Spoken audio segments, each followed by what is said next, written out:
Mr. Johnson, welcome. You want to activate your mic? Thank you. Does that work? Thanks for inviting me. First, I should say is, sitting through the last two pieces of testimony, I'll just affirm the instinct that when one listens to the victims of events like this, the impulse is to basically give them anything they want, and I understand that impulse. And I guess what I would say to people who support the bill, which I have critiqued here, that mine is a counsel of despair, unfortunately. My testimony is drawn from an extensive analysis of this question that I published in 2009. My core point here is that the classifications established by Senate 150 are unsustainable under the lowest level of constitutional review, that they fail even to meet the rudimentary rational basis requirements. To sustain the category of guns that the bill claims are exceptional and must be banned, we must compare that category to the baseline of guns that are deemed unexceptional, many of which are included in the bill. Characteristics that define the prohibited class are all objectively measurable. And by those objective measures, the classification, I think, is unsustainable. And I've detailed this in Appendix A, which includes the article that I mentioned. The primary characteristic that drives the prohibited category is multi-shot capability. The AR-15, which we've talked about in detail, with its common 30-round magazine, will fire 30 .22 caliber, typically 55-grain projectiles, one with each pull of the trigger. Now compare guns that are in the non-prohibited class. Take the common repeating shotgun, either pump or semi-automatic. Hundreds of guns of this type are on the bill's list of prohibited firearms. There are tens of millions of guns of this type in the civilian inventory. In 12-gauge configuration with a 3-inch double-aught buckshot load, any of these guns will fire 15 .33 caliber, typically 60-grain projectiles with a single pull of the trigger. There are a variety of other loadings that will push this calculation upward or downward, but this example makes the point. Additionally, this broad category of repeating shotguns can be continuously reloaded without disabling the gun. That's an attribute that the prohibited class does not exhibit. So the downtime while the shooter changes magazines that has been offered as a justification for Bill's 10-round magazine limit is actually circumvented by this class of shotguns that are on the non-prohibited list.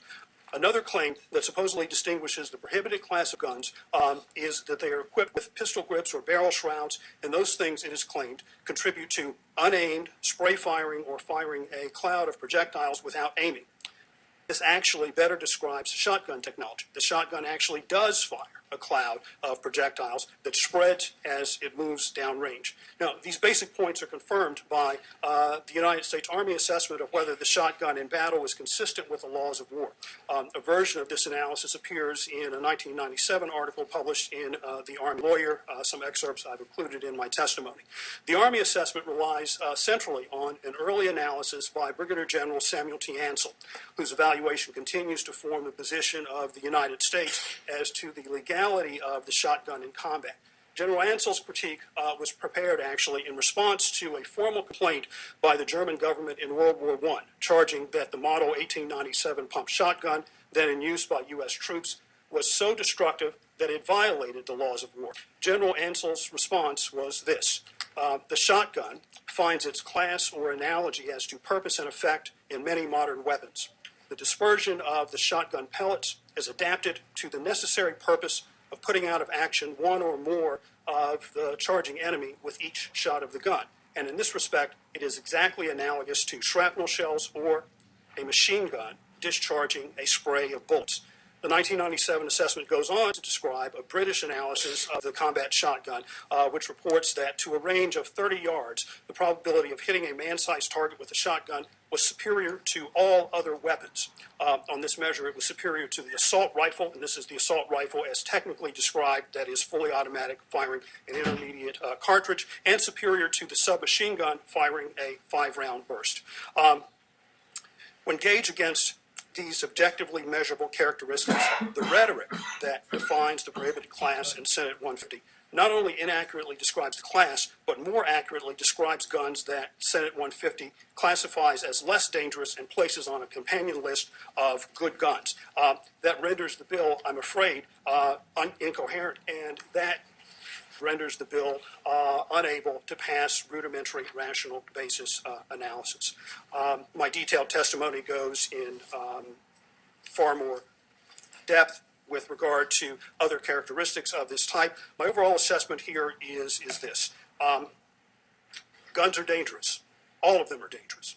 As a class, they are exceptionally deadly, particularly when deployed against unarmed and defenseless people. And on that score, I fear that the conversation we've been having about this particular type of gun is a distraction from the broader issues. Thank you very much, Mr. Johnson. Mr. Hardy? Thank you, Madam Chairman and members of the committee. I think Professor Johnson has ably demonstrated that the S-150 cannot pass rational basis scrutiny because it simply arbitrarily discriminates among different things. I would point out in addition that S-150 would mark the most extensive gun ban in the history of this republic. The 1994 ban listed 19 brands of firearms that could not be made. S-150 lists over 150. The 1994 ban banned firearms with a pistol grip that protruded below the rest of the firearm. S-150 simply bans any gun with a pistol grip. And I would point out that virtually every, the only reason I can't say every is because I haven't examined everyone, but every rifle and shotgun, semi-automatic, made today has a pistol grip.